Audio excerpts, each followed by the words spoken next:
आचार संहिता लगने में कुछ समय बचा है। पहली बार माननीय मुख्यमंत्री जी ने कहा कि ये बजट युवाओं को समर्पित है और 1 लाख पदों पर भर्ती की घोषणा की। लेकिन मुझे समझ में नहीं आ रहा कि ये षड्यंत्र है कि लापरवाही है या जानबूझकर माननीय मुख्यमंत्री जी को गुमराह किया जा रहा है। क्योंकि इन शब्दों को मैं प्रयोग तब कर रहा हूं जब राज्य सरकार ने पशु परिचर भर्ती की वित्तीय स्वीकृति दे दी, अभ्यर्थना कर्मचारी चयन बोर्ड पहुंचा दी, तो उसकी विज्ञप्ति जारी क्यों नहीं की गई?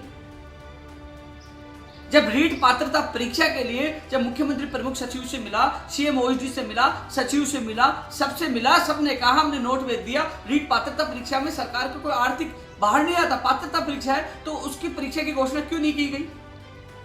10 अगस्त को मुख्यमंत्री पर ओएसडी देवाराम जी को दिया, प्रमुख सचिव को दिया, सबने सहमति जताई और सीएम अधिकारियों से बात हुई कि हमने नोट भेज दिया, तो उसकी विज्ञप्ति क्यों नहीं जारी की गई? जब राज्य सरकार ने पंचायती राज जैन भर्ती की 550 पदों पर वित्तीय स्वीकृति दे दी और यह निर्णय लिया कि नियम संशोधन किया जाएगा, तो नियम संशोधन क्यों नहीं है? क्यों विज्ञप्ति जारी क्यों नहीं हुई? वही कनिष्ठ अनुदेशक भर्ती के नियम संशोधन हो गए, वित्तीय स्वीकृति मिल गई, तो अभी तक इस भर्ती की विज्ञप्ति जारी क्यों नहीं हो पा रही?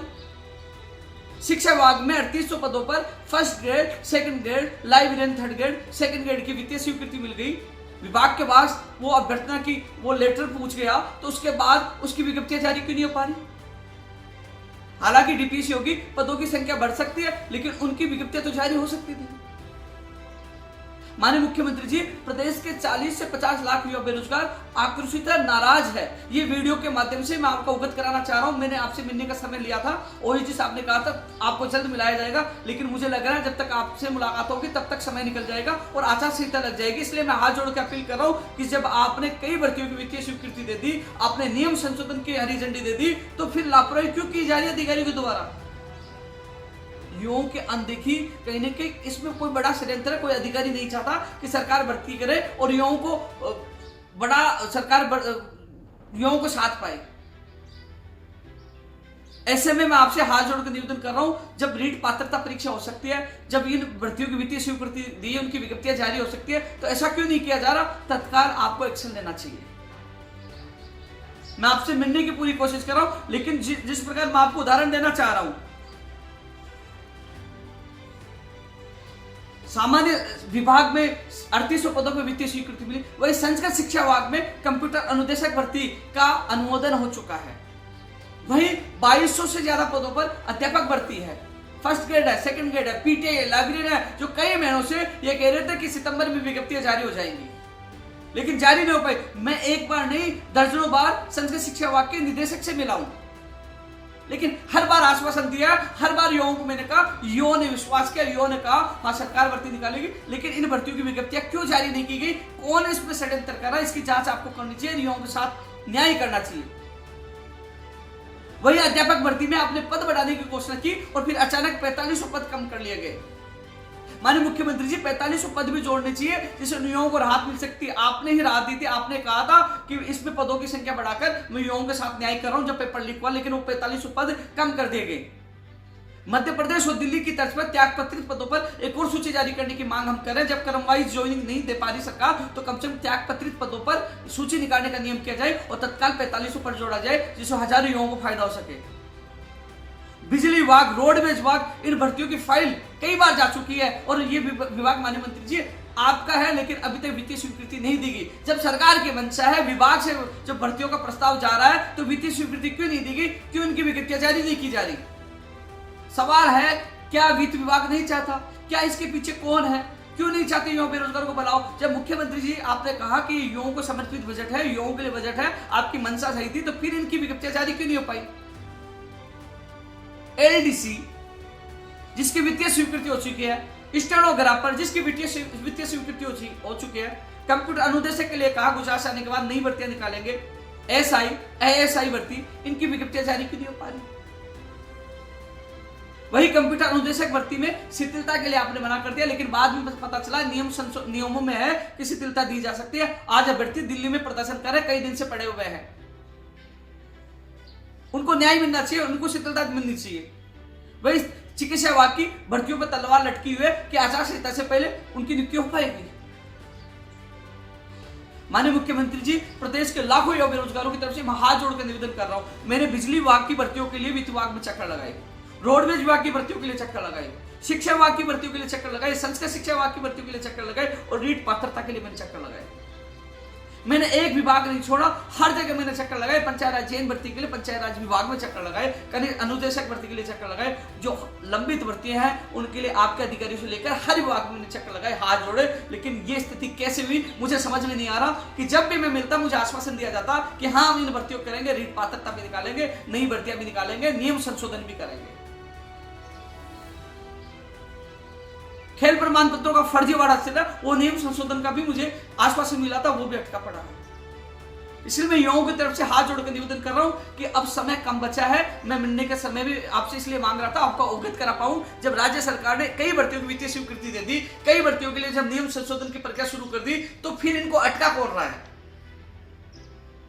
मैंने हर बार कहा है कि चुनावों में युवाओं की बड़ी भूमिका रहेगी, जीत की चाबी युवाओं के पास रहेगी। जब 40 से 50 शिक्षित युवा बेरोजगार 50 लाख युवा बेरोजगार नाराज हो जाएंगे, तो फिर उनसे जुड़े हुए एक व्यक्ति से 5 सदस्य जुड़ते, 2.5 करोड़ से ज्यादा वोट होते हैं जो समीकरण बदलने का काम करेंगे। इसलिए युवाओं के अनदेखी न हो, युवाओं को न्याय मिले। मैं हाथ जोड़कर प्रदेश के लाखों युवाओं की तरफ से हाथ जोड़कर निवेदन कर रहा हूं कि मुख्यमंत्री जी आप तत्काल इस पर संज्ञान लें और इन मांगों को पूरा करें और मुझे मिलने का समय दें, जिससे मैं आप लोगों को आपको अवगत करा सकूं कि किस प्रकार लापरवाही, किस प्रकार गलती की गई, जिसके दर्शन के युवा बेरोजगार आक्रोशित है।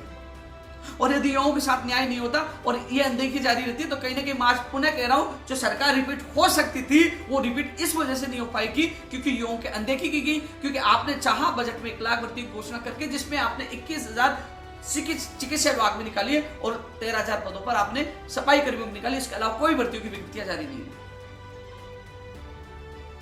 कई ऐसी भर्तियां जिनका नियम संशोधन में फाइल अटकी पड़ी है, वो संस्कृत शिक्षा विभाग को, कई विभागों युवा इंतजार कर रहा है।